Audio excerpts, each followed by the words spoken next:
apologize in advance. But it's his intro, so I'll just wait on him.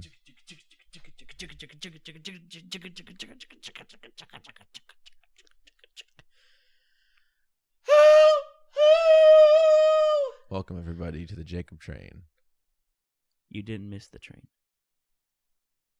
Welcome to Milk and Screams. Yeah, last week we weren't here, and you were like, man, I guess I missed the train. Nope, we just didn't come. And that's why you're here, because you can get my jokes. And that's why I'm here, because I can make the jokes that kind of slap against the wall.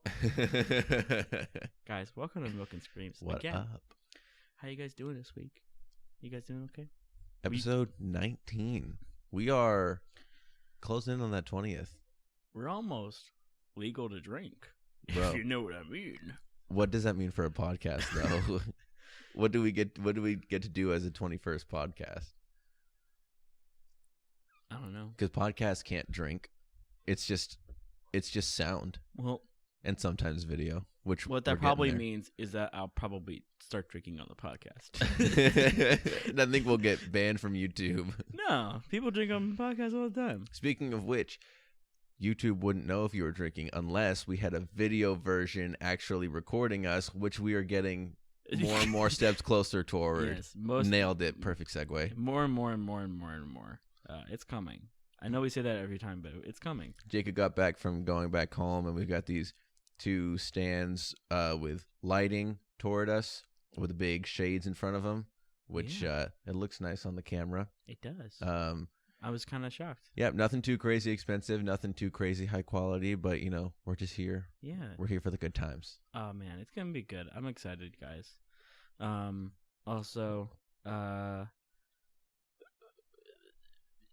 good Lord. That was like a 10-second thought that all came out in noise. Now listen, I missed the train of thought that was going in my head. I was running after it, and I missed it. I don't think you missed it. You caught the very tail end of it, but you spent 10 seconds pulling yourself onto the train, because that's why the... Kyle, I still don't know what I wanted to say. That's what I'm saying. Here, I'll say something. Today, we're going to be talking about... We're going to do a 2-episode long segment of our European excursions, European escapades, something that starts with an E. I like escapades. Our European escapades. That's accurate. Yeah, man. We went to Europe one time. Yeah, back in 2019. Nearly 2 years ago. And what's funny is we both ended up going to Europe at the same time, but not with each other. No. So the quick synopsis of it is end of the 2018-2019 school year. At the very beginning, summer A, for 6 weeks, I went and studied abroad in Germany. I was there for 6 weeks. Jacob, with your musical theater group from the state college back home, went to France for 2 weeks. And his 2 weeks fell into the period of my 6 weeks that I was in Germany. Right. But we didn't meet up or anything. I mean, that was just going to be impossible. Oh, absolutely. Yeah. I mean, I was kind of chaperoned in my group a little bit. Yeah, like you guys weren't hanging out with anyone that wasn't your group, and I was doing school and other excursions and field trips while I was there. So we didn't see each other while in Europe, but we were both there. So crazy how we were like a hop, a skip, and a jumping away. Especially when I was in Paris. Like that was pretty quick to Osnabrück. We had 2 free weekends, and one of our free weekends, some of us were thinking about going to Paris, because there was a really cheap bus trip there and back. Mm-hmm. I forget the company's name, but there's some company in Europe that does really cheap bus trips because it's a really crammed bus and just not fun to ride in at all. Right. So it's really cheap. It was like a 13-hour trip there.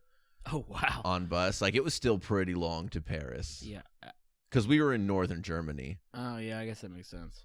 But, yeah, man. It's something that I was just kind of like thinking about the other day. I was like, we can spend a long time just talking about our trips. Honestly, I was reminiscing about my trip to France, and I was just like, I think about Germany all the time. It'd be fun just to talk about it and have it kind of just logged into the podcast, which I think eventually when we look back on it, it'll probably just be like a log to us, like a log book. Yeah, we can go back and listen to it, but that's for another time. So before we get into that, Something's come up recently. We were having a different conversation. Surprised. I know we had a different conversation, but this was perfect cold open for the podcast. Because it's something that happens to both of us pretty often. But last night I saw this happening to someone, and I felt the need to intervene because I was perturbed, for lack of a better word. From personal experience, yes, the perturb. I had war flashbacks. War flashbacks. The PTSD of being asked this particular question. So, we were playing Ultimate Frisbee, late night Ultimate Frisbee. Like grown people do. Honestly, it's children play in the day. Grown people play late at night. That's accurate, though. Although we did have someone who looked like a child playing with us. He was a child. He was like a sophomore in high school. Okay, so that was what it was then. Again, I don't know where he came from. He's been out there like one other time, but so wild. He's like, yeah, I'm gonna go play with college kids because he came out there and his voice was not cracked, and I was like, there's either this guy's just really smart and he's going to UF, which props to him. You know, he's 5'4", but yet he is going to college. Good for him. Or he's a local high school student. Someone was like, he's a freshman in college. He's 18. I'm like, guys, come on. I was not born on April 7th. You know, of course, like which was yesterday, or I guess 2 days ago. 2 days ago, because yesterday was yesterday. Yesterday was yesterday. Are you okay? No, yesterday, April 7th was yesterday. So yesterday it was yesterday. It being April 7th. Yeah, days are weird. Anyways, so back to what I was saying. We were all kind of in a pod, just kind of talking, and someone had pointed out that this girl that was playing with us was a good singer. Someone was like, "Man, she sings really good." And someone was like, "Sing for us." And then other people were like, "Sing for us." And this girl was like, "No, I'm good. We're sweaty and we're outside and I haven't warmed up. No, I'm good." And everyone was like, "No, here, sing this song. This song is perfect for you. I know it is." And they picked like "See the Light" from Tangled. Of course they did. Like they're just like, "Yeah, sing it." And like it was like bothering me because I dance monkey dance. Like I was just like, I had to intervene. It's like, hey, she doesn't have to sing if she doesn't want to, you know, yada yada yada. And I was like, hey, I feel your pain. I've been there before. I know how it feels. And they were like, oh, you sing? You sing for us. And I was like, you missed the entire point of what I just did. No, I'm not singing for you. At that point, these people were like, oh, he didn't say that to say, I want to help this person. He said that to say, I also sing, give me attention, which wasn't the case. No, I don't want that attention. The case was, stop asking her to sing. Which brings up like another point, like this point that the people who sing or have a talent, like if they like draw, people were like, show me your drawings, draw for me. Or like people who dance, like what people want is to not pay for that art that they're performing, right? There are people like me who are my age who go to bars and stuff like that, and they sing professionally at bars to like get entertainment, get tips, and make their way up. They play live music or they dance, you know, recreationally. They teach dance classes. But the point being, this stuff is our livelihood for a lot of people, or we respect it. Stuff we practice a lot. And if you ask us to just pull it out and just like go at it, it's kind of disrespectful. And I think that there's an environment for that that's specifically made for that, i.e. like a recital hall or a theater or a stage, like anywhere. Like if anyone asks me to see me sing, I have videos on my phone of me singing at recital. I'm warmed up. I'm wearing a suit. Like I sounded really good, so I showed them those videos. And normally they're like, wow, like one time at work, like super, super late at night, like these people would not stop pestering me. And eventually I was like, you know what? It's like this person's last day or something. I remember exactly what the situation was, but I was like, all right, I can pull something out of my butt and sing for them. Yeah, that's how singing works. And, you know, they sat down and I was like, it was just me and them, and it's so intimate and so creepy and scary. It's such a bizarre thing. So I was like, all right, here I go, and I sang something, Poppy, which is not typically my wheelhouse, but I did it, and I sang it to them, and they were like, oh, it was okay. That was fun. I was like, that's all you wanted? Like, did I not do good? There's something about, like, I do not care about singing in front of people. Obviously, that's part of, performing. Yeah. Like, whatever, being part of a worship team or like being in a car and singing with friends when a song is on, dope. I'm going to sing. You can hear my voice. But if we're in a situation just kind of around and singing is not going to be a part of that situation and was never really supposed to be, it's weird to just kind of put someone on the spot and be like, oh, you sing, you should sing for me. What's that going to accomplish? Absolutely nothing. That's the point. It's so...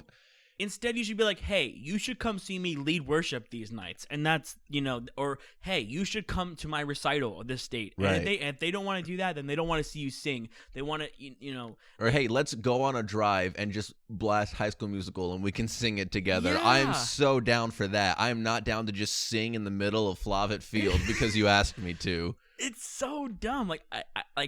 And I think the reason why people do this is because they do not have that arts drive. I think because most of the time it's obviously people asking you to sing that don't sing themselves, not at least in a sense where they would say singing is something I'm good at and like to do. Yeah. So in their mind, I think when they're asking you to do that, they're thinking, I'm showing an interest in what this person has an ability to do and do well. So they're most likely appreciative of the fact that I want to hear their singing voice, which, while true, I am appreciative of the fact that you want to hear me sing because you believe that I am good at singing. Mm-hmm. I do not want to do it for you when you ask in just some random situation. That's the last thing, honestly, that I want to do ever. I'm trying to think of something that is synonymous with that people don't like being asked to do. But it's hard to think of it. Like something people are really good at. A lot of people are great at it, but if you ask them to do it on a spot, it'd be weird. I don't know. I feel like if someone... Okay, we were playing Ultimate Frisbee last night. If I went up to Tim and was like, Tim, I heard you run fast. Sprint that way. And Tim was like, yeah, I run fast. Sprint. Go sprint for me. Show me. I want to see you run fast. Go on. Go do it. I should have said it to Tim last night because he was the one pestering. Really? Sarah. Yeah.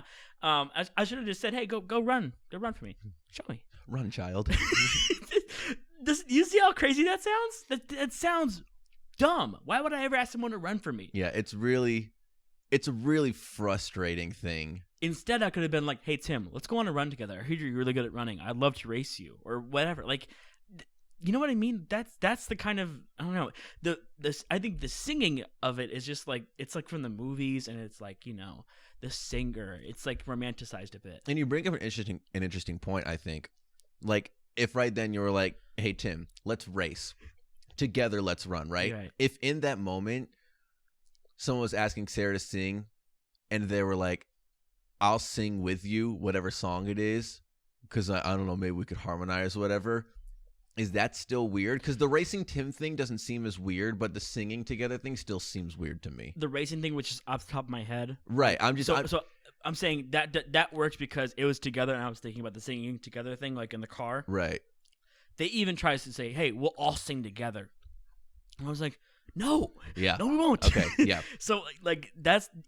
Again, singing is a special thing, but that was the point I wanted to get to with that answer. Is that singing is it's kind of a weird exception because obviously running in that instant you could be like, let's run right now together, and be like, all right, yeah. Also because we were out there playing Ultimate, that was kind of the point of being out there was a lot of running, right? So it was situationally correct. Yeah, if we were in a theater and I was like, hey Tim, heard you can run fast. Let's race. Sprint to the stage. We're in loafers. Let's race. So yeah, it's kind of a weird thing. It's a weird thing that I haven't put much thought into until yesterday when we were just kind of ranting about it in the car. I was like, we should definitely just put some thought into this and talk about it. Yeah, I guess the moral of the story is, if you've ever been the person to ask somebody to sing, or you catch yourself going to do it in the future, instead don't, and be like, hey, we should go to this open mic night sometime together. And, I can hear you sing in that, and I'll also sing at some point. It's okay to ask. It's okay to be like, I heard you sing, because that's people's interest. They like talking about their interests. And if they're really shy, they'll be like, oh. But don't ask them to sing on the spot. Yeah. It's weird. Yeah, talk to them about what they like to do. Obviously, engage in people's interests, like you said. But especially with singing, don't ask them on the spot to be like, bust out a tune, monkey. Bust out a tune. This is wild. I just thought about two because I said tune, but I feel like I said it spelled TOON. And I realized tune, like singing a tune, and tune, like cartoon. It's the same word, but it's two completely different things. I know I do that a lot. It's called a homonym. Mm-hmm. I do that a lot with you. I say a homonym, and you're like, "Yep, that's the thing, Jake." And I have to expel that from my Was brain. Looney Tunes UNES or OONS? OONS. Because I never really watched it that much, so when people have the debate, I have no stake in it. I just really don't know which one it is. Oh no, it's because tunes means singing, so they didn't sing; they were Looney cartoons, so they're Looney Tunes. Right. I didn't know there was this debate. It's very not like an online debate where everyone's like, it was this one, because obviously you can look it up. But in a couple situations, like in actual real life, I've heard that conversation, and I'll just kind of listen and be like, I don't know which one it is. You could look it up, but I mean, I wouldn't if I were in your shoes. It's definitely not Looney Tunes is in singing. It's Looney Tunes is in cartoons. You're probably right. Do you want to find out? Oh, you make me so mad. I'm saying right now that everything you said makes complete sense. And you're still saying there's a chance that I could be wrong. Yeah, there because is. You don't believe that I can be right. No, it's not that I don't believe you could be right. It's that I believe there's a chance you could be wrong. Because you're not 100% about this. You're just very sure. Because just like me, you've really never watched the show. Looney Tunes. And would you look at that? I'm wrong. Oh, really? Yes. Okay, see? I told you there was a chance. But you couldn't believe in me. You couldn't just say, you know what? No, also in my head, I saw like the spelling and I was like, I don't think I've ever seen the O-O. I've definitely seen the U before. I've always seen the O's. That's a Mandela effect thing. It's one of them Berenstein Bears things. Are you serious? I told you there was just a chance. It wasn't that I believed that you were incorrect. I believed that there was a chance that you were incorrect. So they put a double O in Looney. Yeah. But didn't put it in Tunes. Why is it like this? I really don't know because, like I said, I know what the show is, and I'm sure I've seen bits and pieces of it, but I didn't watch it as a kid, so I don't really know what the basis of it is other than cartoon characters being put in silly situations, like most children television shows. So I don't really know anything about it as to why the spelling would be that way. That's so wild. I don't know how we really got to that point from don't ask people to sing on the spot, but regardless, that's our little side tangent. Pet peeve. I feel like it's been spelled with the double O for 60 years. I mean, probably 80 years. Like it's been on since like the 40s. And then a minute and a half ago, the internet changed it all. A minute and a half ago, they were like, Jacob and Kyle are having an argument. Make Kyle right. And make Kyle correct. Or don't make Kyle correct because he didn't have a stake. Just make Jacob incorrect. Yep. That's exactly what happened. Everyone listening to this who knew that is like, oh, Jacob's going to be so mad whenever he looks it up and sees he's incorrect. That's so funny. It's funny to you. It's hilarious to you. And it's hilarious to you as well. One day, when you look back on this record that we've kept, you'll be like, oh, that was really funny that I was so wrong and thought I was so right. That's hilarious. Whatever. All right. Well, off of our little tangent, it's time to get back to what the crux of the episode is. European Escapade Part 1. Part 1. And that's Germany. I guess technically Germany/Amsterdam, but Amsterdam was only 2 days. So mostly Germany. Germany. We don't really have a format for how we're going to be doing this. I'm just going to kind of say things that happened in Germany, and we'll have a conversation from there. Yeah, I'll try and interject, but I'm not going to try too much. So I think the first thing to point out is that it was the first time I'd flown alone. It was the first time I'd flown since I was like 12 years old. Because when I was little, we went to New Jersey a couple times. One of the times we drove up, and then one of the times we flew. I wasn't afraid of flying or anything. That was when I was 12 and I was with my whole family. So this time, it was a flight from Tampa straight to Frankfurt, and then I took a bus from there to this. You guys didn't have a connecting flight?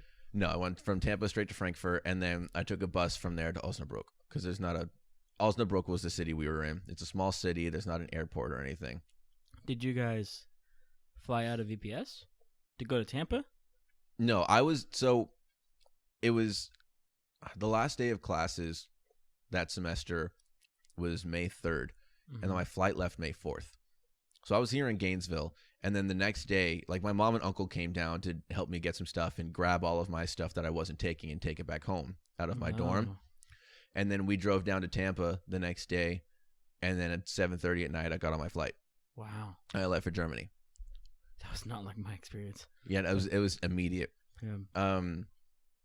And my goal was to sleep a little bit on the plane so that when I landed, I was just going to have a normal day without any jet lag, which I did successfully. So we left at 7:30. It was about a 9-hour flight to Frankfurt. And so I slept for about 3 or 4 hours of the flight.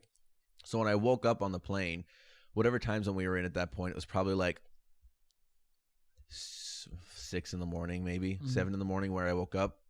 By the time we landed, it was about 1 o'clock in Germany. And for some reason, the day we landed, it was very cold in Germany. It was summer, but it was very cold. The first 3 weeks we were there, it was around the 40 to 65-ish range in temperature. Fahrenheit, of course. I know I was in Germany, but I'm going to be speaking in terms of Fahrenheit. Gotcha. So it was fairly cold those first 3 weeks. And that's another thing about travel. I noticed, I mean, a lot of the people that were traveling to Germany were wearing pants. And I was like, oh, they must just know the weather. But a lot of the people were wearing nice clothes because I think it's a European thing, but it's definitely a German thing where when you're traveling, you dress nicely. Like there were straight up people, you know, with vests over a collared shirt and khakis and, you know, nice loafers and stuff like that. And that's how they traveled. They just looked nice. They looked like they were going to a prep school in the 90s. That was what it was in France too, but I just fully expected that. If they weren't tourists, they were clearly Parisians because they just dressed so nicely. And that's just their reputation. Right. And I wasn't in like PJ pants or anything. I had a shirt and normal shorts on. Like I didn't have athletic shorts on, I don't even think. I think I had just my normal shorts on and just some BCM shirt on, I think. Like I said, I wasn't dressed in baggy nonsense, but you felt the pressure. I mean, I didn't feel the pressure. I just looked around and I was like, oh, this is different. Yeah. And I didn't really experience the culture shock that I thought I would. Even getting to Germany, I got there and I was like, another place. Cool.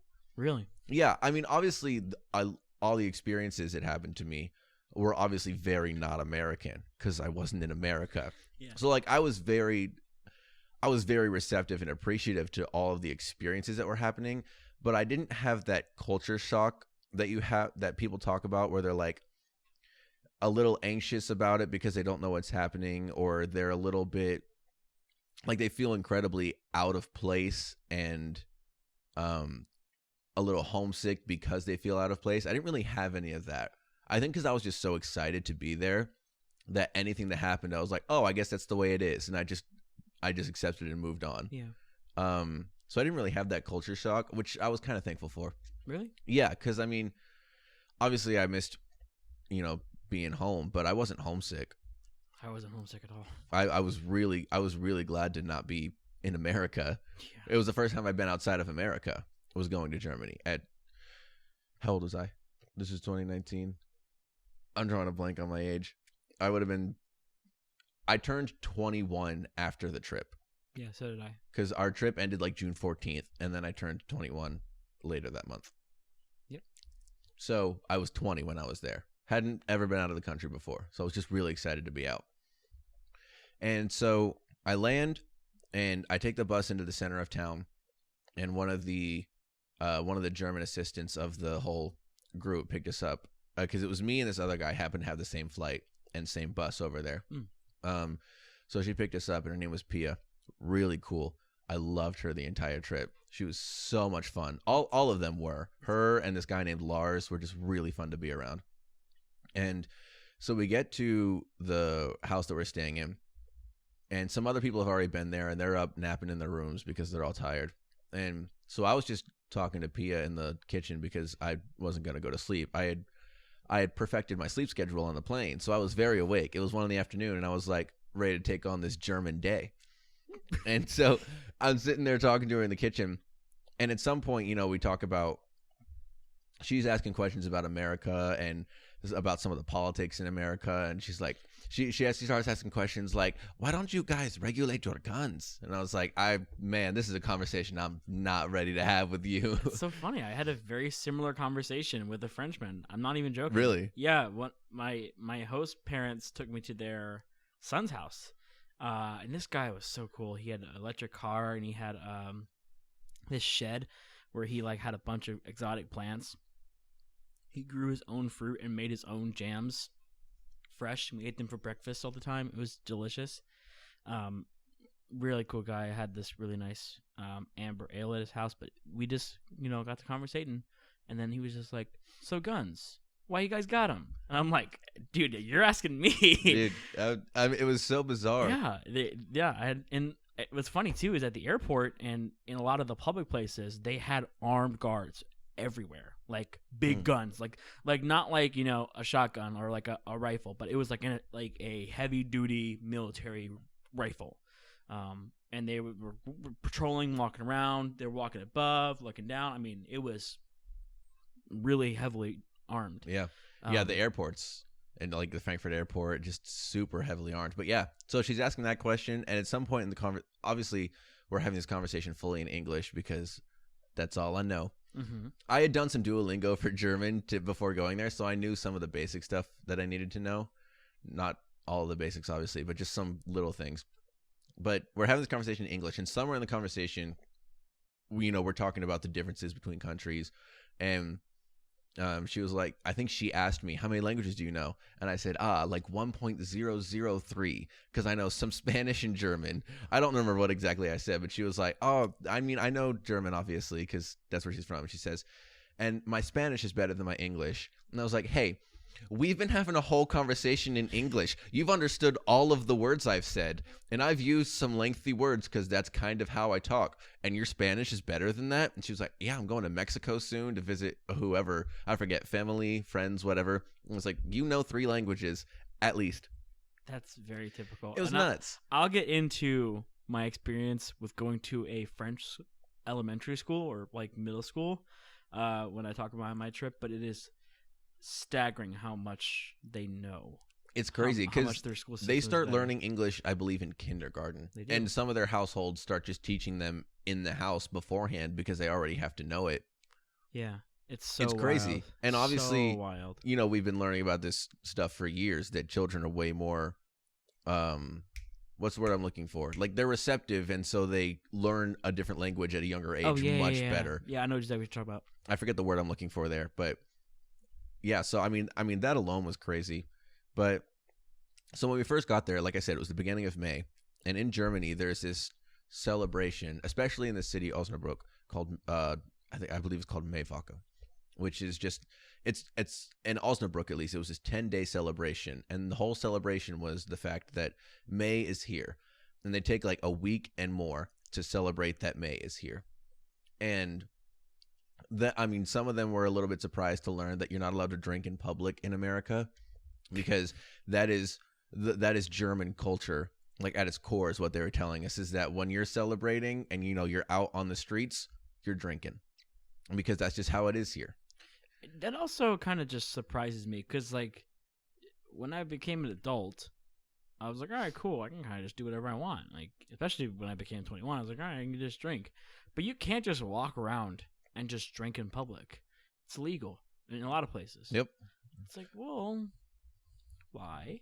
Like I don't know. I understand why public intoxication is illegal, or like public, like at some alcohol level, like being super drunk in public. I get that, but I don't. Just drinking, I don't really understand. But anyway, so it's this whole celebration, and there's like carnival rides in the center of the city, and so we're going through, and we're just eating so much food, and we get to this stand, and they're making bratwurst, mm-hmm. but they have this huge metal circular plate, like this griddle almost, and they have it swinging over a charcoal fire, and they just got meats laid out all over it, just bratwurst and sausages and just all kinds of meats on this thing swinging over this charcoal fire. And they gave us the bratwurst, and it was so good, but I had one complaint, and this was it. when they give you bratwurst, they give you this thing that's like 1.5 feet long, like straight up 1.5 feet long. And I'm like, oh, this is great. And then the bun that encompasses it is legitimately like 3 inches long. And they just throw it in the center. And that's just kind of how you hold the bratwurst and eat it. But the bun is legitimately a 16th of the length of the entire bratwurst. Wow. And it's just so odd to look at and just hold it by the bun and then eat all the way down to the bun and then flip it and eat it all the way down to the bun. And then you have what kind of looks like a normal hot dog. Huh. It was really weird, but very welcome because it was so good. Yeah, I bet it was great. That sounds awesome. A side thing that I noticed, especially during the celebration, and when we went to some of the parks as well, people in Germany, when they walk their dogs, do not require a leash. Probably 80% of the people I saw walking with dogs just did not have a leash with them. The dog was just next to them. And when they started walking, the dog walked with them. And when they stopped, the dog stopped. They never walked people with leashes. It was this weird phenomenon that we noticed the entire trip, that we would always see people with dogs, and we'd always try to see, if they had a leash. And most of the time, it was a no. They just didn't have leashes. They didn't need them for some reason. I don't know what it is. It just sounds like you entered heaven. Dude, straight up, they were just kind of walking around, and dogs would follow them. That's so funny. And I mean, at that point, I didn't know if some of these dogs actually belonged to these people because there were no leashes. They just kind of walked with them, and you just kind of assumed that they were theirs. Right.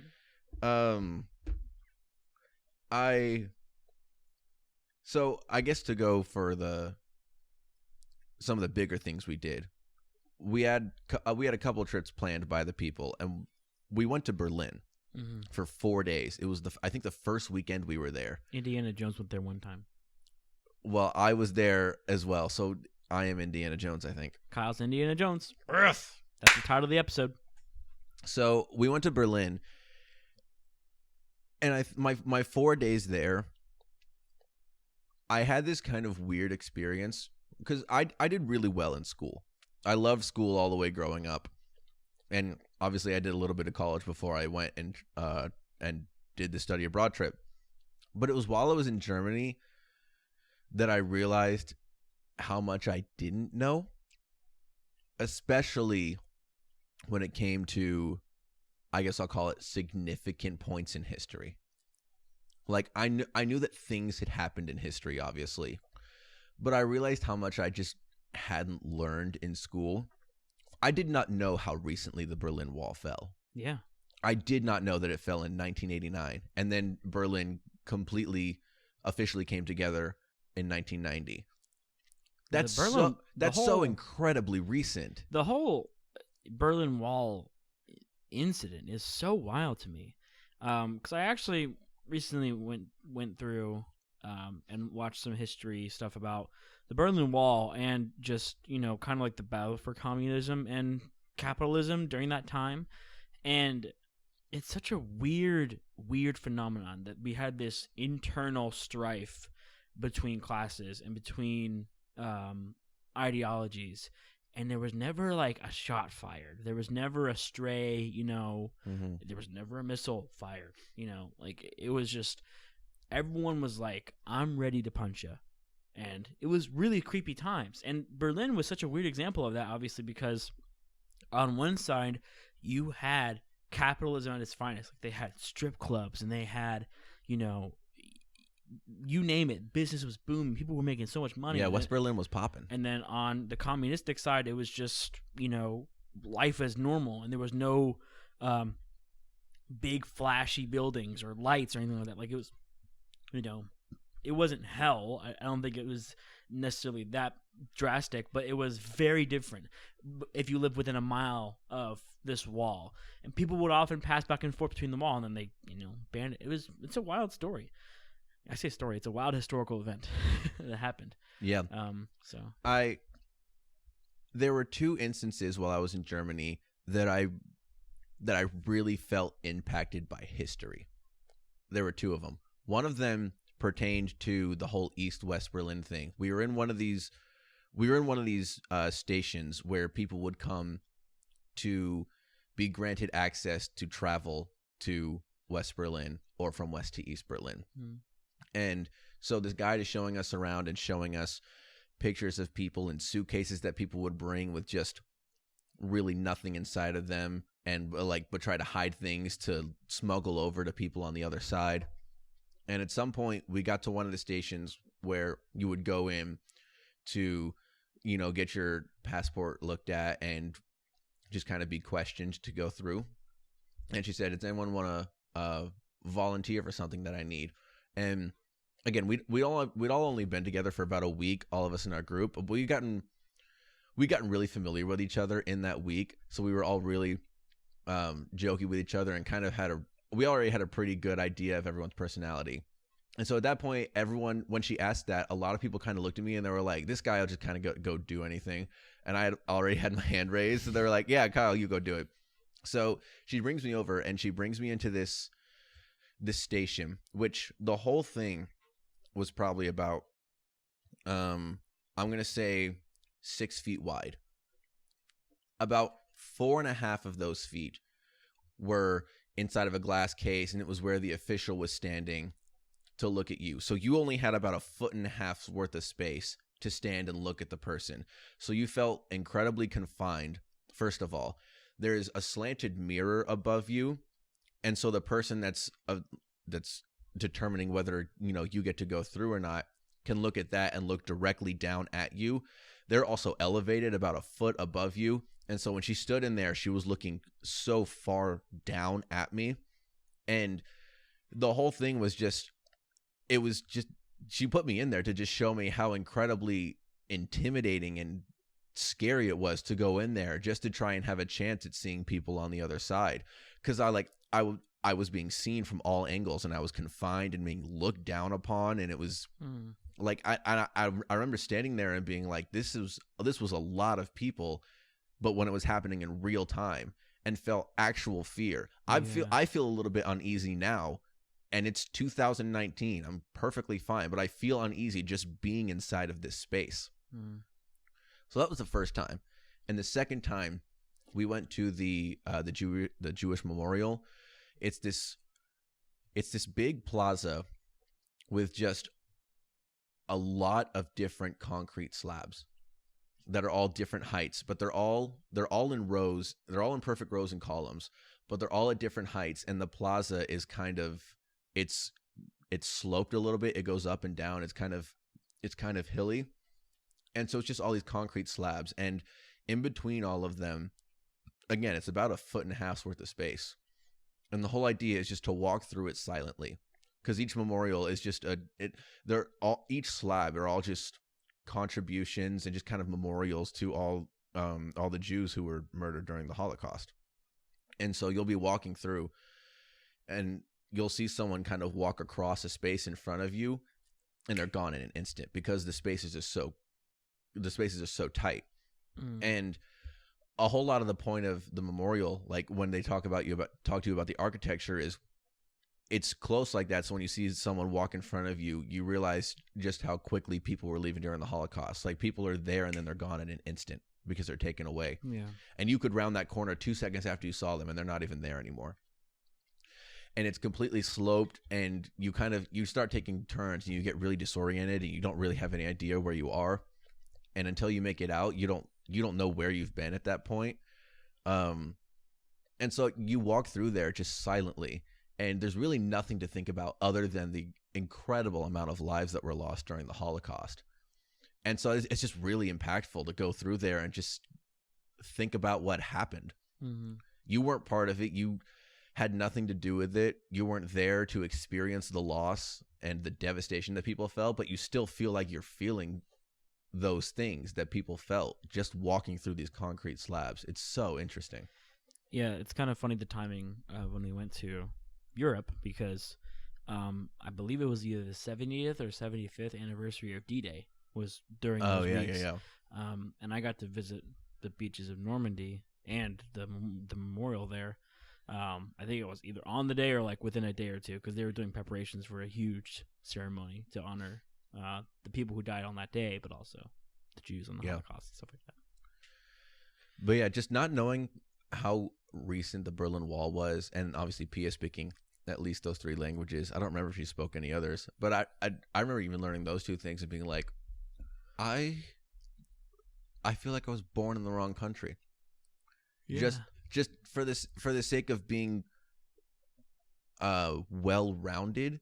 Like, obviously we have incredible privilege living here in America, and we're in no reason to complain about being born here. But I mean, I would of course love to have learned a different language from a very young age and been more informed about history of other countries, because that's so important to know. I straight up didn't know that it was that was barely 30 years ago. Yeah. That is insane. Like, I feel like my mom should have told me the story about what it was like for her when that happened, because she was 22 at the time. I mean, the truth is, Kyle, and this is just honest, because we're so separated from that world and the world in general, because we're so far west, it'll have almost zero impact on the daily lives of people who are just Joe Schmo. My dad knows about it, like, cares about it, because he was, either gearing up to be in the military at the time or was already in the military. Right. Mm-hmm. So that's huge for him. I think Brittany was born in '89, so he probably was already in the military. Yeah. So those things are important to people who, first of all, love history, but also who have lived through that history and, like, are invested in more than just being in America. But because we live in America, we don't have to, quote unquote, care about, what goes on over there, historical events or anything like that. Like, it's kind of sad, because that's part of our American privilege, but that's just the truth. Yeah. So it's kind of a shame, because those kinds of things aren't very, very important. Like the historical events that happened in China with the communist takeover, and even our neighbors, Canada and Mexico, they obviously have a very rich history, and we don't talk about it. We don't care. But, like, I feel like if you went to France would be very familiar with its neighboring countries' history. It's just part of it. They don't learn. They probably learn American history too, but not nearly as much. You know what was interesting? What's that? The German college students that were kind of leading us around in some of the instances that we had in some of the trips, and just kind of guiding us through those first few weeks at least. They were really funny people, and we loved being around them. And so they would tell a lot of jokes, and somewhere in conversation, like slavery in America had come up, because we were talking about, I think we'd gotten into a conversation about, like, how far they would take a joke, because people will make some jokes about some kind of racy things and make some jokes about different points in history, and they were like, we would never dare joke about slavery. Not on your life would we ever even consider joking about slavery. I thought it was so interesting how important that they took that, and how deeply rooted that was inside of them. At least that's how it felt, because they were like, we would never, not on your life, we wouldn't even think about it. That's not funny. It's funny too. This is something that I think could be its own podcast episode. Is like, where is the line, right, when it comes to jokes? And there are people who will tell you there's no line, and I think that that's their own prerogative. I think I'm pretty open to laugh at just about anything. Yeah. But there are people who will look you dead in the eyes and say, "No, you can't joke about God." Yeah. No, you can't joke about God. That's off the table. No, you can't do that. Or you can't joke about XYZ. But I think if it exists, there's poking that can happen. But it just goes to show you how different their culture is. They have been, I don't know Germans' history with slavery. I'm sure that at some point they probably owned African slaves. I can just go ahead and assume that. Right. Just because of the European influence they had. I'm not sure if that was solely Great Britain at the time or if it was all of Europe, but I just have to assume that's probably exactly what happened. Right. But I think what had happened is one of them had made a joke about Hitler. Really? One of the Germans? Yeah. And we were all kind of surprised by that. Like, he didn't make a joke about Jews in the Holocaust, but he made a Hitler joke, and he made a couple of them while we were walking into this.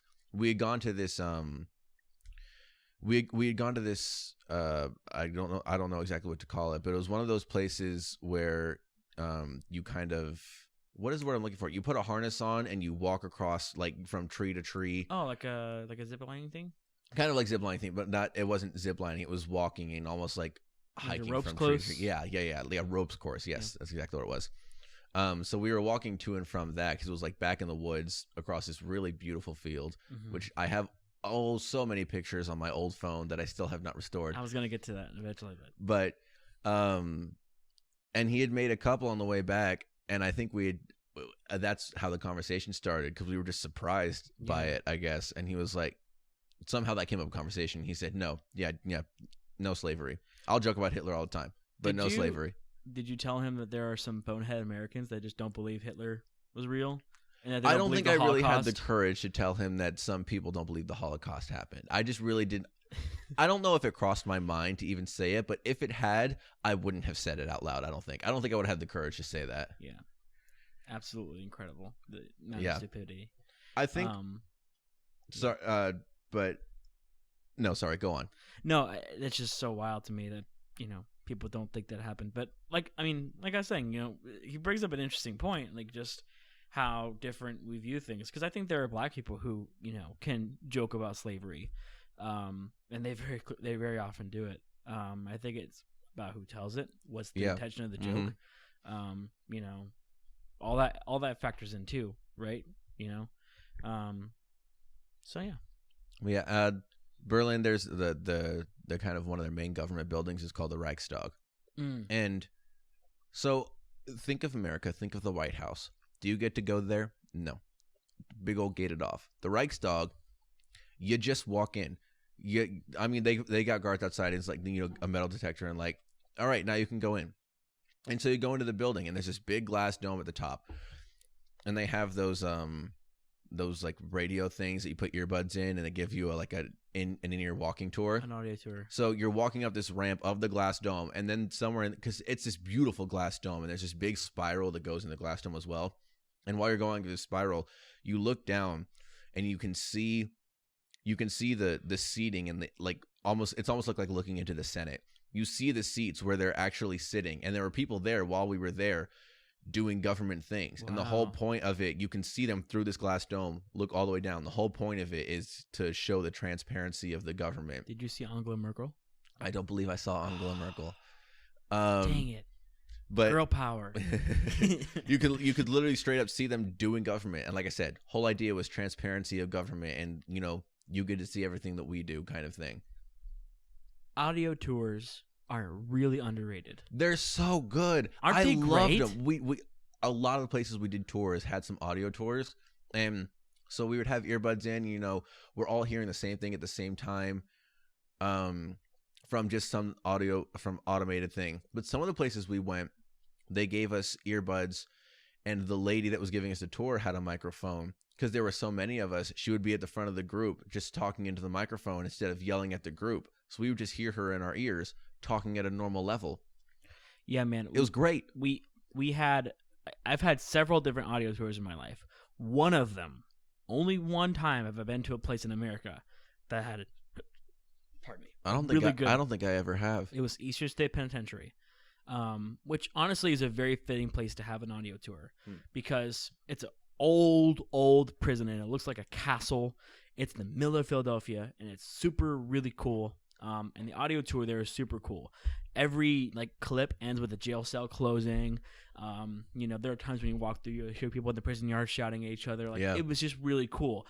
The thing I like about it is that it keeps everybody quiet because you're listening to the audio tour. Exactly. Especially if you go to somber places, that's so important. Yeah. And then there was a couple of times where, when we went to the Louvre, we had in-ear pieces, and there was a guide who was just on the radio talking to all of us because we had to be able to keep up, and there was 10 billion people in the Louvre because it's such a popular attraction, a museum. Yeah. So we went while we were in Berlin. One of the days we went and did a biking tour of this city called Potsdam, which is, I believe, the capital of one of the states of Germany. Because Berlin is a city-state. It's such a huge city that it's one of the states of Germany. Wow. That's how absolutely ginormous Berlin is that it's a city-state. Wow, that's crazy. But then we went to Potsdam, which is this place. however long ago, the king of Prussia at the time would go to just to kind of get away from Berlin and get away from government. He would go to this place called Potsdam. And so we did this biking tour. It's a really pretty city. And then there's this palace that you go to that's super elevated, and it's just green and flowers all over the place. And it's this elevation to this ginormous building. And it was gorgeous. And I have a rock on my dresser that I picked up at Potsdam, and I was like, this is mine forever now. And that's on my dresser in there. It's this rock from Potsdam. And I honestly also didn't realize how new America was until I had been to Europe. Because, we're always like, 1776 America. And that was the big culture shock for me. And then other things you hear in history, like in the year 1200, this person did this in this country. And you're like, okay, the year 1200. But you don't realize how old things are in other countries until you see them. And then you're like, this is so much different than everything in America because America is so new compared to legitimately every other country. It's funny, too, because a lot of American history has, for lack of a better word, been erased. Now, don't pin me as one of those people who is like, don't take down the Confederate statues, because that's not what I'm saying. But city planners for like the oldest cities in the United States, like New York and Philadelphia, in the 50s, when they were really putting a lot of time into planning these cities and making sure that they would be optimized for lack of a better word, capitalism. When they were making those cities, they took down a lot of monuments. They took down a lot of spaces that had been part of history for a long time. Yeah. And made them whatever they were, offices or buildings or whatever, skyscrapers. That's part of what we did. What they did in Paris specifically, I'm not sure if you can speak the same thing for Germany, is they like kind of just built around monuments. So like there's a street that goes down one way, and they're like, oh, there's a 500-foot monument in the middle of the road. We got to drive a big old circle around it now. Yep. And if you want a picture of it, you better take it right here out of your window, because that's the only picture you're going to be able to get of it, because there's a billion cars driving around it. And then you're going, and Jason. That's in Germany, yeah. Like, it was so wild. Like, the only thing I can think of analogous to that is like a city like Philadelphia, where there might be a statue on a block of Rocky Balboa. And like people line up to take a picture in front of it, but like that's like it's so different. Yeah. It's been standing there for 500 years. Yeah. And like it's just so wild to me. Speaking of things that are standing, I don't think I even mentioned it. I talked about I didn't know the Berlin Wall had fallen so recently, but we also went to the Berlin Wall while we were in Berlin. Yeah. Which was so cool because obviously now it's just caked in art. The parts of it that are still standing, just such cool art. Like not like when you see when you pass on a street and someone like graffitied a name and you're like, oh, he wrote that letter, cool. But like incredible art just all over the wall. And then they took us to this one point where we were standing just at this kind of it almost seemed like a random intersection. And it was like, look down, and there was just kind of this line in the street, and he was like, this is one of the lines that separated East and West Berlin. And so we were just straddling this East Berlin, West Berlin line, just kind of in the middle of the city, just kind of in the middle of nowhere, it kind of seemed like. Yeah. And you just kind of realize, like, you're literally standing in the middle of history. Yeah. And you can't really grasp that fact, especially when you weren't alive for that point of history, but you're literally standing in the middle of it. There's something that happens inside of you that's really hard to just put into words, but it's something that I want to experience so many more times. And again, it's something that you don't experience in America that often. If you go up north and you visit Yankeetown, you go to New York City and you go to Philadelphia, you go to like Williamsburg or something like that. You will experience some of those things, but it is not at all analogous to standing on the Eiffel Tower or going to the Berlin Wall or any of those things, because it's just like that stood decades, centuries before me. It was here. It's so wild. It's incredible. Yeah, it's incredible. there's a bajillion things we did to Berlin. Like we visited churches and went to the museums of art and history, and like we did so much stuff. But there's obviously more to Germany than Berlin. We went to the North Sea at one point, which is one of my favorite trips that we did while we were there. So we went up there, and we had to get up there early because the North Sea, something weird happens with the tide at the North Sea. And so you can take this early tour with this guide that takes you out, and you just kind of, like if we went to the beach, obviously the water would be like right there. But when you go to the North Sea early in the morning, you just walk 2 miles out to where the ocean should be, and the ocean just isn't there yet. Yeah. The tide is just so far gone, and the North Sea is so big that early in the morning, the area that it takes up of where the ocean should be, all the way across, that whole area is larger than Berlin, which is, again, such a huge city that it's a city-state. That whole area of the spot where the ocean is supposed to be and is not there yet is larger than Berlin, because the North Sea is so expansive and the ocean is so far out there. And so he takes us out there, and we're out there, and he's just telling us about, again, the area of this and when the tide will come back in. And one of the greatest things I learned in Germany is that in the North Sea, there is this creature, some worm-like creature that kind of lives in the dirt, and he punched into the dirt with a shovel and kind of lifted it up and showed us. And he was like, also, if you just stand here and kind of wiggle your toes, they'll come up. So you wiggle your toes, and your toes kind of sink a little into the sand, and then these creatures come up and just kind of are like on your toes. And then when you stop moving, they're like, oh, the sun is here. I don't want to be here right now. And then they burrow back into the dirt because they don't want to be in the sun. And so we're walking back in. He's telling us about these things. And he says, does anyone want to learn how they mate? And we all said, yes, please. And so he goes, so what they do is some random night in October every year, when there's a full moon, these things will come out. All the males will come out of the dirt and just release semen into the water. And so the North Sea just looks white on this one day. Wow. Because all of these worms would come up and release semen, and then all the females would come and receive it, or however you want to word this situation of a very weird way to mate. But somehow, they don't really know how, but somehow they all know that it's October and that it's a full moon. Something in their bodies is telling them that it's that time of year again. And they come out and do that and make the sea look white with all their nastiness, which I just thought was so funny. But then once he told us that, we started walking back in with the tide. The ocean was literally rushing into our feet. And so we walked in with the ocean. And so we went and ate some seafood, which was really good, and came back to the ocean. And the ocean was at a spot where it looked like it should have been. Mm-hmm. But it was still only about ankle to shin deep for miles. For a long way walking out. But the ocean was back. What was the color of the sand? It was a normal kind of, it wasn't white like Florida sand, but it was like it was a light brown. Like it looked like it could have been Florida sand on just kind of an off day. Okay, gotcha. It wasn't, yeah. I was just curious because when I went to the beach in France, a very similar white sand, but I also, when we went to the Passage de Gois, where the tide was very similar, it was black sand, like really dark sand, yeah. So I was just curious.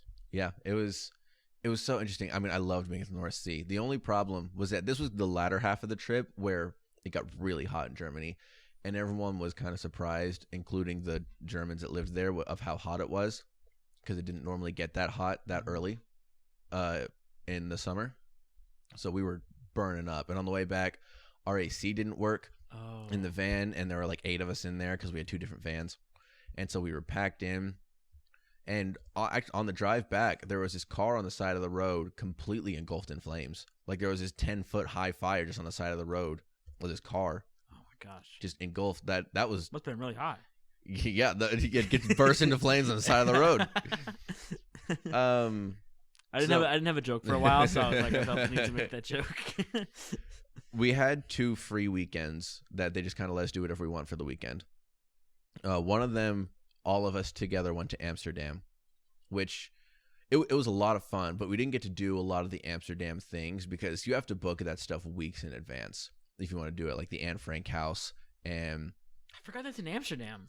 Yeah, the Anne Frank House. I keep forgetting that. the Van Gogh Museum, the Rembrandt. You kind of have to book that stuff weeks in advance. So we got to see it all and be around it all, but we didn't get to do any of those things, which was a little unfortunate. But it was still a lot of fun walking around Amsterdam. And we went to the I Am Amsterdam sign, that kind of famous sign there. They moved it. It used to be in the plaza where, like, right next to the Van Gogh Museum and right in front of the Rembrandt. I'm saying like I know. Yeah, like there's this. Like I've ever been to Amsterdam or can just imagine what it looks like. Yeah, I want to explain so badly because I can see it perfectly in my head. This whole situation of the Rembrandt and the sign and the Van Gogh Museum right down the sidewalk. But I obviously can't explain every detail. But that's just how it used to be set up. But they moved it. There's a train station in Amsterdam. And then behind it across the water is where the sign is now. And then there's some tall building there with a swing that goes over the edge of the building. And it's like the highest swing in Europe or something. So we went on that because it was like €2. And so we were just swinging over the edge. And, people are screaming because if it happens to break as you're over the edge, then you just fall down the building. Obviously, that would never happen. It's this ginormous, like, metal structure of a swing. So Amsterdam was a lot of fun. We just didn't get to do a lot. But I did do the most European thing I could have possibly done. And Pay to go to the bathroom? I did that plenty of times.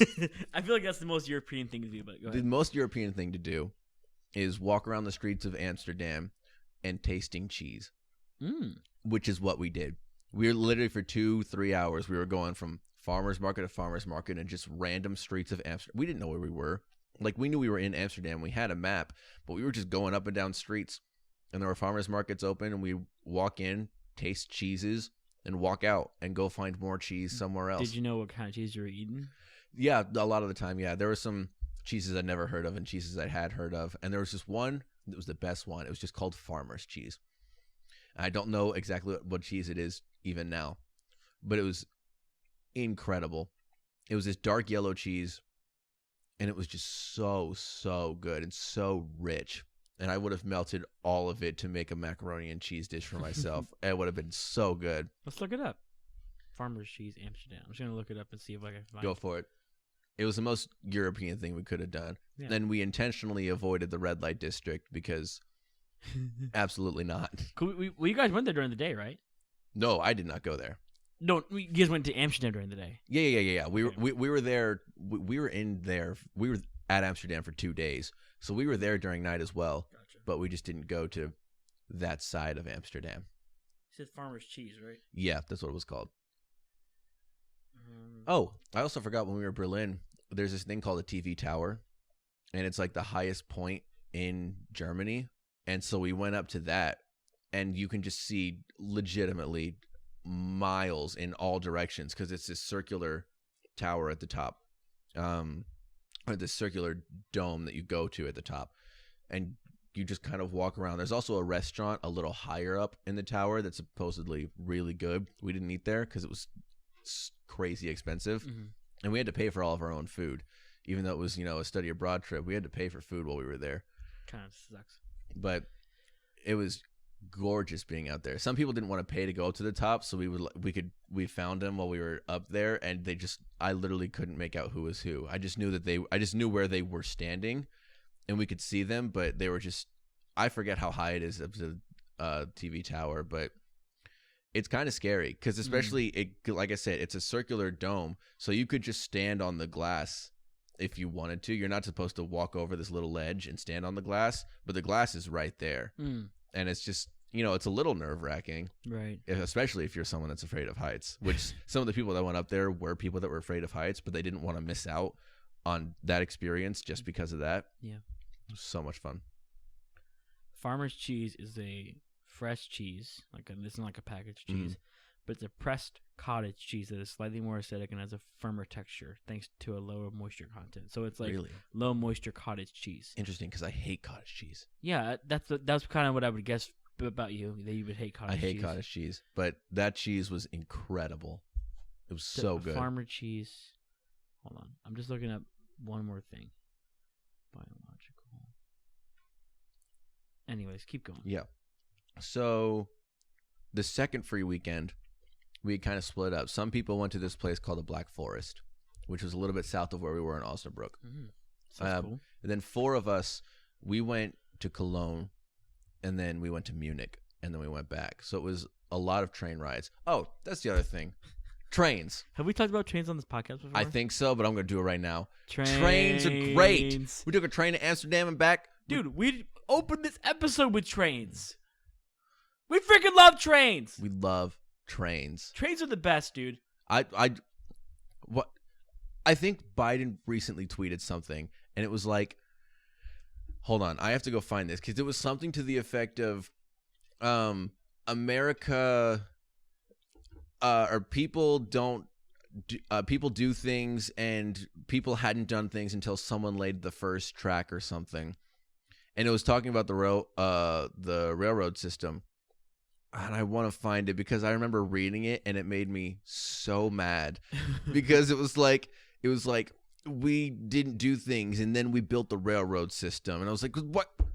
I want it back. I want the real thing back, where the railroad system can take me to other places. I think Biden's trying to do that too, at least at some point. He better. I read that tweet and I physically got angry. I was so mad. I was like, I just want anyway. Trains, dude. It was so good. Also, Germany is gorgeous, like the countryside of Germany. So you're on a train. There's nothing that special to look at least in our part of America, if you were to get on a train, especially down here. Like there aren't even any hills. You're just kind of going. But it's so funny how flat America is too. At least our part of it. Well, like I was looking at a topography of America, and like literally 3/4 of America is almost entirely flat or under sea level. Yeah, like you've got, and then there's like this line, and it's all mountainous from there on out. The Rockies are like kind of there, and then the Appalachians are like boom, and then everything else is just kind of flat. No, it's the inverse. The Appalachians are like right. foothills. Yeah. Sorry, you're good. But Germany is just gorgeous. The whole countryside, and they have windmills on a lot of the flat places, and they're huge windmills. And we went to this windmill factory.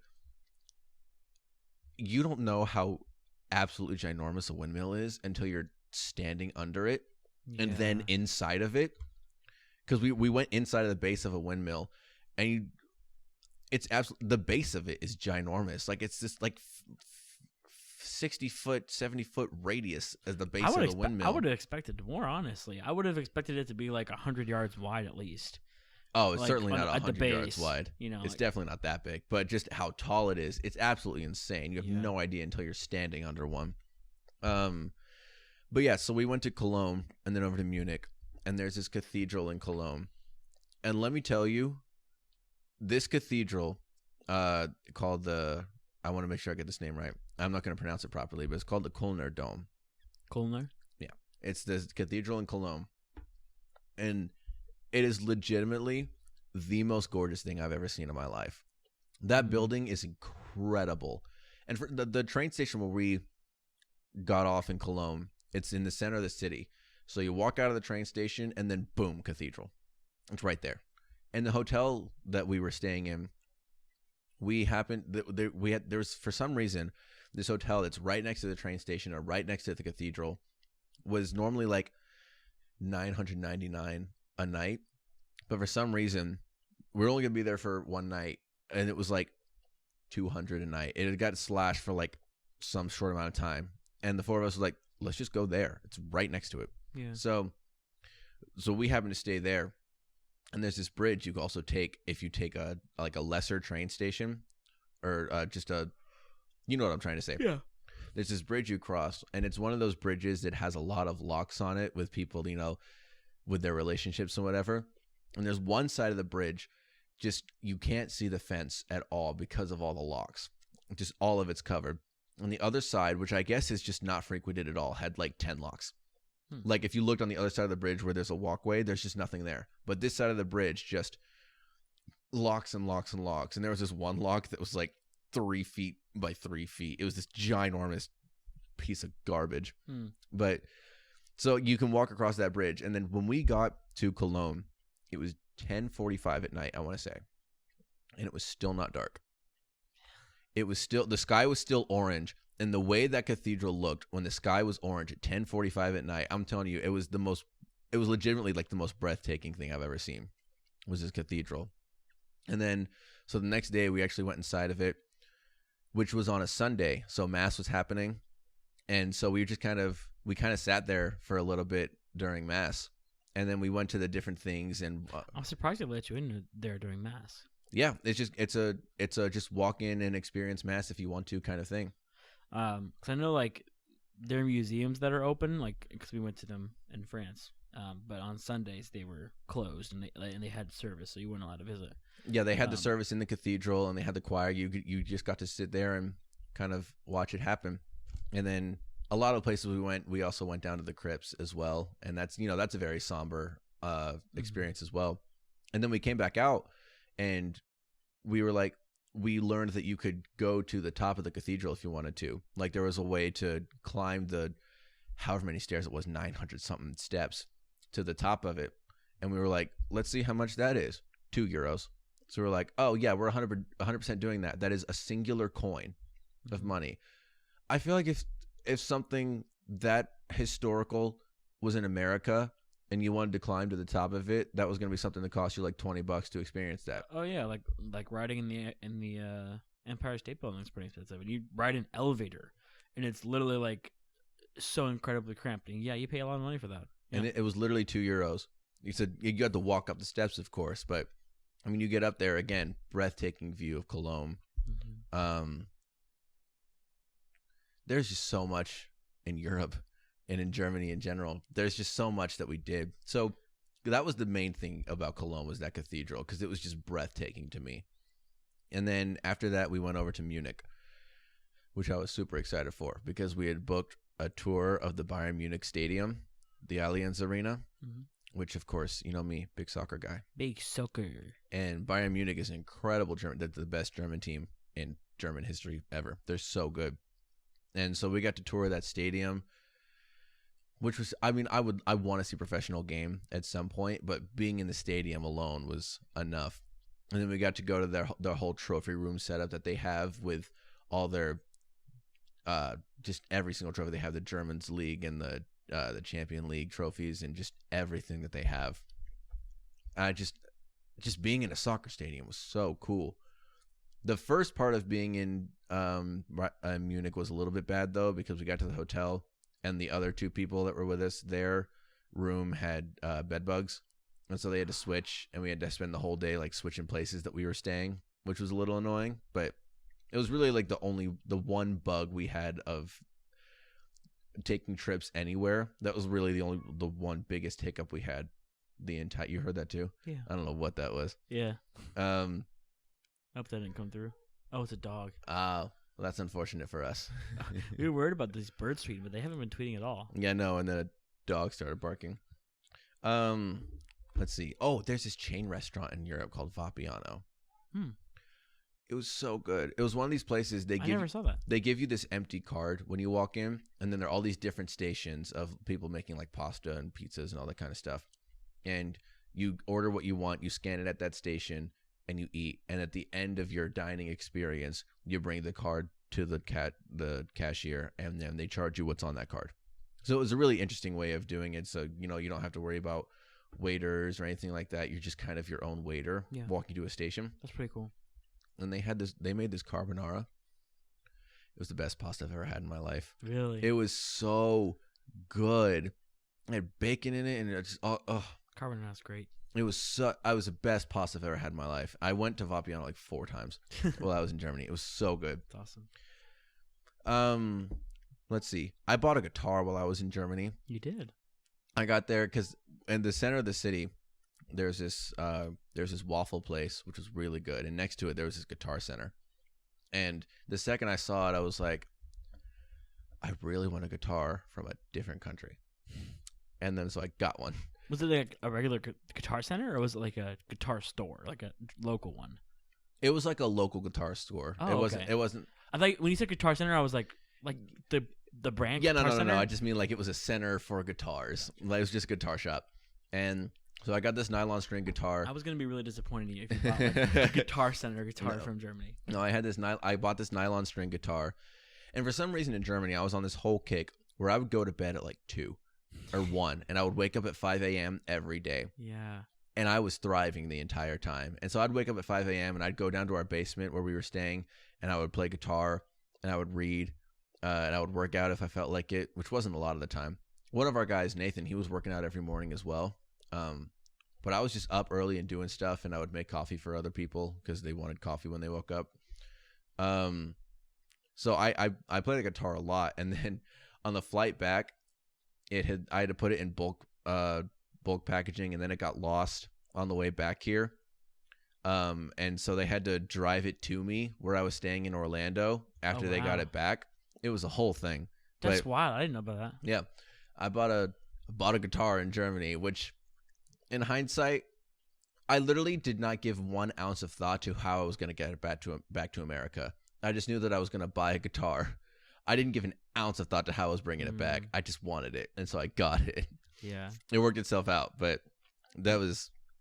I had a very similar experience with food, because they have a bit of a problem with you bringing food back into America, and alcohol too, because a lot of us kids were underage. Mm-hmm. I didn't bring back any alcohol, but food.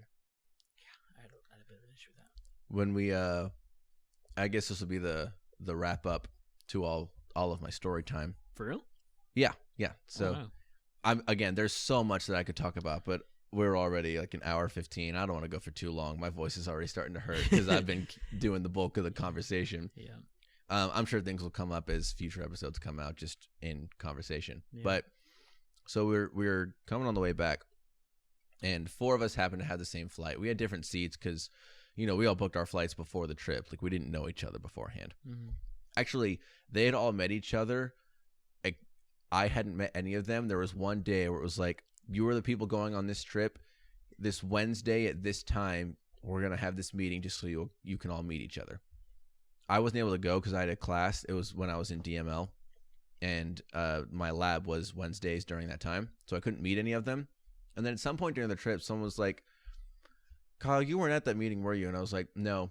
And they go, yeah, because I definitely would have remembered you, because you definitely would have introduced yourself. No one introduced themselves to each other at that meeting. Like, wow. someone had like told them what the trip was going to be, and then they all just kind of left. Wow. Or like nobody introduced themselves to each other, and I was like, oh, I would have said hi to all of you and then made you say hi to each other. But so that's totally your personality. Yeah. So we're waiting for this flight, and we get in line for the economy class or whatever, and then it just stops, and this guy who presumably was the pilot came out, and he grabs the microphone and he starts speaking in English, to my surprise. I thought he was going to be speaking in German for whatever he was going to say. But I think most of us were Americans getting back to America. Makes sense. So he comes out and he's speaking in English, and he says, so we have a problem. I'm paraphrasing here for the most part. He says, so this flight is going to have to be canceled. Not delayed, straight up canceled. And so then, the rush of the crowd is clamoring like, oh my God, cancel flight. And so he says, and for transparency, of course, we're going to tell you why it has to be canceled. So planes, of course, are sitting in a hangar before they are brought out to, to go fly. Yeah, to go fly for if they haven't been on the circuit for the day. Mm-hmm. This plane, when being taken out of the hangar, all the cables hadn't been taken off of the plane. So when the plane started driving out of the hangar, the cables that were still attached to it just kind of ripped things out of the plane. And in this case, it ripped the septic system out of the plane. So the plane was no longer flyable.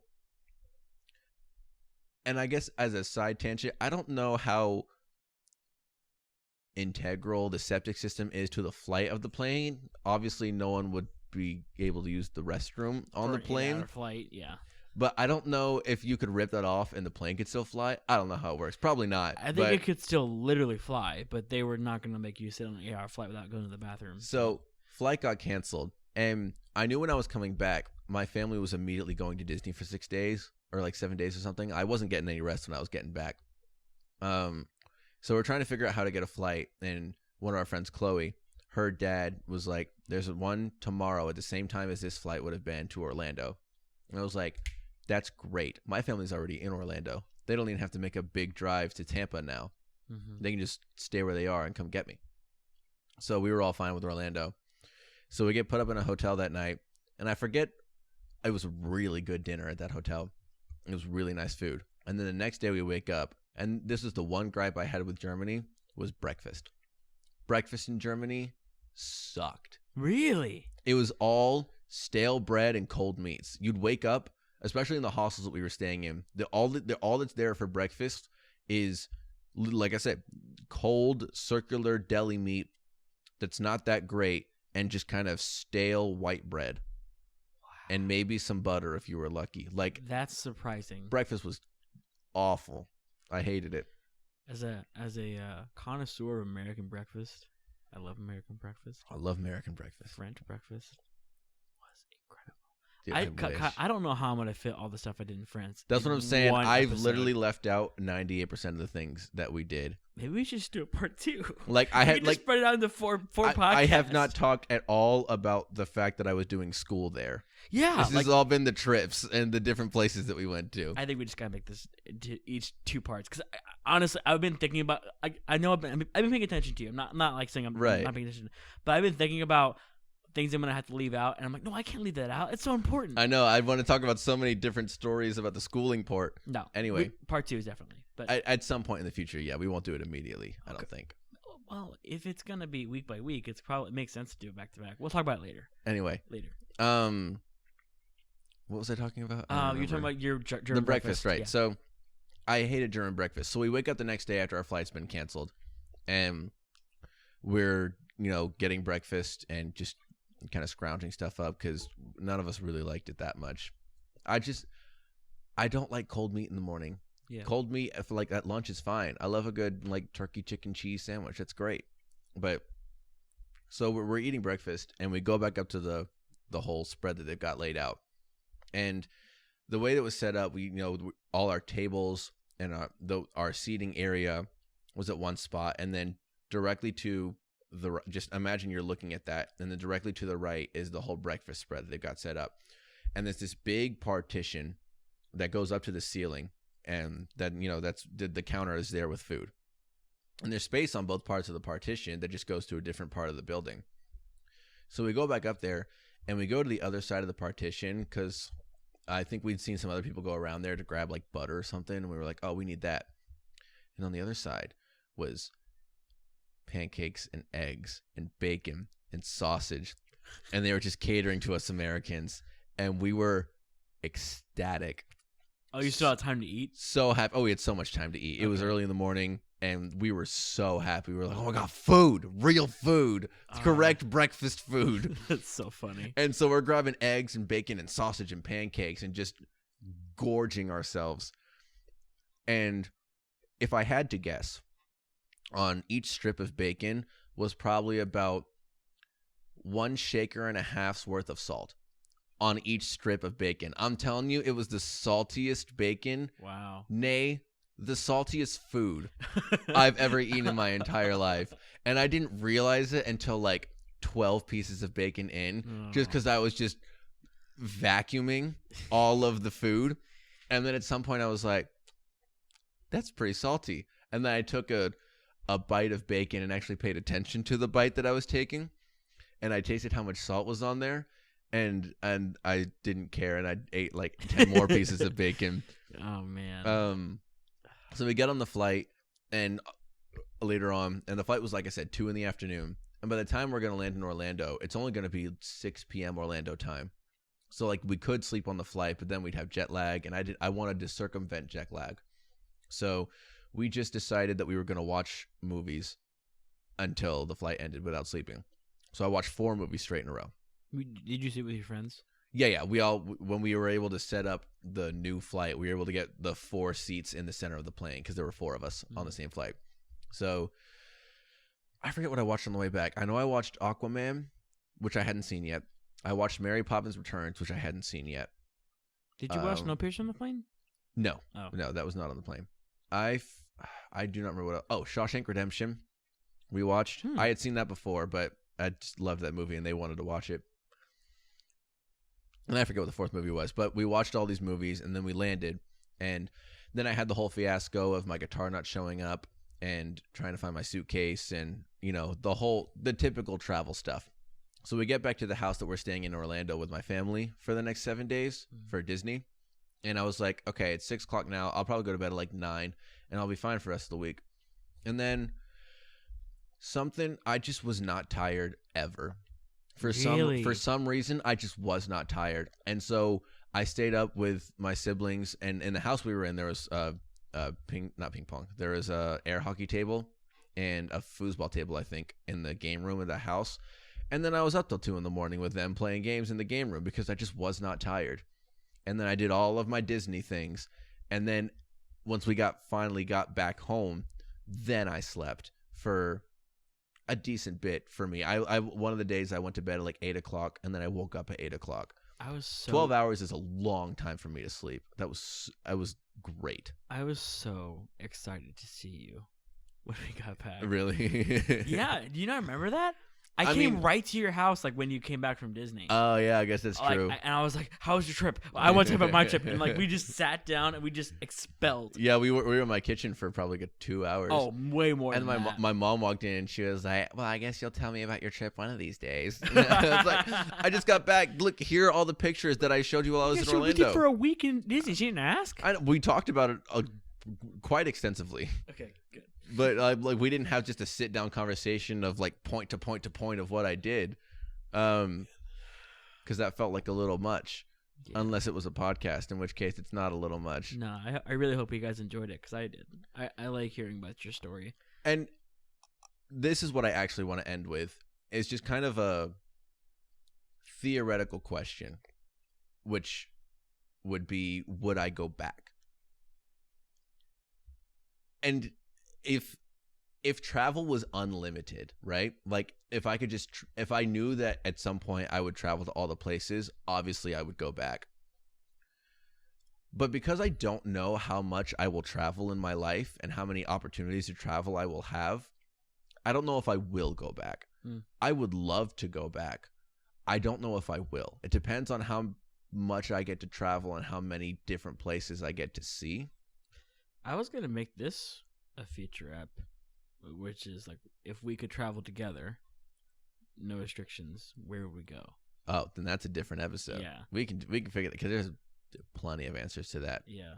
Because I do want to take you to France, and I would love to do a Europe trip, like go to Amsterdam with you. I think that'd be a lot of fun. Yeah, like obviously I haven't been to France. I would love to see France. There's a lot of Europe I want to see. Yeah. I just don't know if I would go back to the places of Germany that I went to, specifically for the sake of not going back to somewhere I've already been, because I don't know how limited my travel will be in my lifetime. Yeah.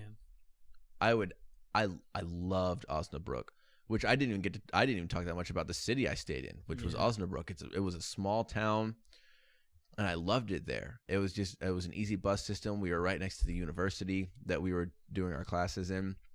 We went and played knockout at this singular basketball hoop in the city.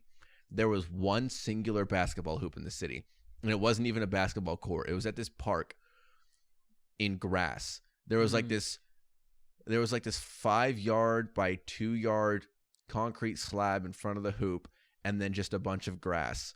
There was no court. There was no attempt at basketball anywhere. It was so funny that we just happened to find this one hoop, and we went and played knockout quite a few times with all of us together. I'm sorry, I'm a bit sleepy, guys. If you hear me yawning throughout the episode, I'm a bit sleepy. But so that is about 2% of my German excursion. I anticipate I'll probably be able to convince you to do a part 2 next week, because I think because number one, it's an easy app to knock out, for lack of a better word, but it's also interesting, and I think it just kind of, I definitely want to hear it, you know. I mean, I would love to talk about it more. I wouldn't mind spacing it out, but again, we can have this conversation off mic. Yeah. Guys, thank you guys so much for tuning in. I'm excited to tell you about France next week. Yeah. Tell us about places you've been. And travel. And travel in general. Go places. It's especially so much fun. You know what? This is the plug. Get the vaccine so that you can travel. There you go, Kyle. Go get it. I got my first dose Monday, because we were allowed to. U.S. students, or the whole Florida thing is like adults can get it April 5th, and then UF was like, now that you guys can get it, sign up for it. And so I got it on April 5th. Yep. The first dose, of course. So go get that so that when all this is kind of said and done in the next however many months here, you can travel. I kind of just really want to just take a random week in the summer and just go somewhere. I want you to. I don't know if have that'll any happen, money. but I want to do it. Yeah. Thank you guys so much for listening.